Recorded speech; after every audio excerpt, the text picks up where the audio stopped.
Hey everyone, welcome back to another video. Yes, we are back and we are doing a different kind of video today. It's a little bit different. It's a tutorial video. It's our first one on the channel, and we're going to teach you guys how to record your PlayStation screen without a capture card. Now, you guys might be thinking, "Oh, well, you're probably just gonna get a camera and point it at his monitor like most people." Oh, well, no. We're gonna use something called remote play. I'm assuming you guys watching this know that exists, so I'm just gonna teach you guys how to get it. Alright?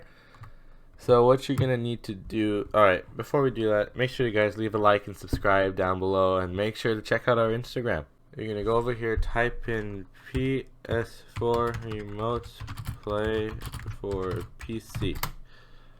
This should pop up, and then it'll take you to the screen. Once you're here, you're going to want to scroll down to getting ready. So make sure you have everything here. I'll let you pause the video to take a look at what you need. Assuming you have everything, we're going to continue. Alright, now you guys are going to install it. You guys mostly know how to install things, I would assume. So I'll try and install it again. I already have it already, so that's a problem. Let's see. So once it's downloaded, you're gonna press this one. You'll say yes. Preparing to install. Alright, let's see. It'll probably tell me that I have it already. So, again, okay guys, we'll come back to the installation, but first, let's set up your PS4 for this. Alright, so, what you're gonna do, you're gonna go to settings. You're gonna spend most of this in settings. Alright, once you're in settings, you're gonna go to remote play connection settings. Should look like the PlayStation Vita, I think. Yeah. And then you're gonna go make sure all the checkboxes are set except for that. Unless you have that, then click that. But then yeah, enable remote play. Then after that, you're gonna activate your system as your primary. You just go to settings, which we are still in.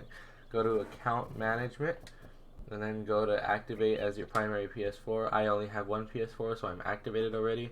But those of you who have multiple, then you can then activate the one you're gonna record with as your primary. All right. Alright, so then we're going to continue, and then we're going to go to power save settings. I can never remember where that is. It's down here, I think. Yeah, power save settings. Then you're going to say features available in rest mode to make sure everything is checked. After that, you're basically set. Alright, let's move back over to the installation. Alright guys, so you should be here at this point. It says welcome to Remote Play Setup Wizard. Press next. It won't show you guys this. It'll ask you to agree to the terms. Only reason it's doing this for me is because I have it already. So just keep clicking next for all of you guys. Then once it's all completely installed, press finish, and then you're basically set. Once you open it, once it's downloaded, it should appear in your desktop somewhere over here or wherever you have it.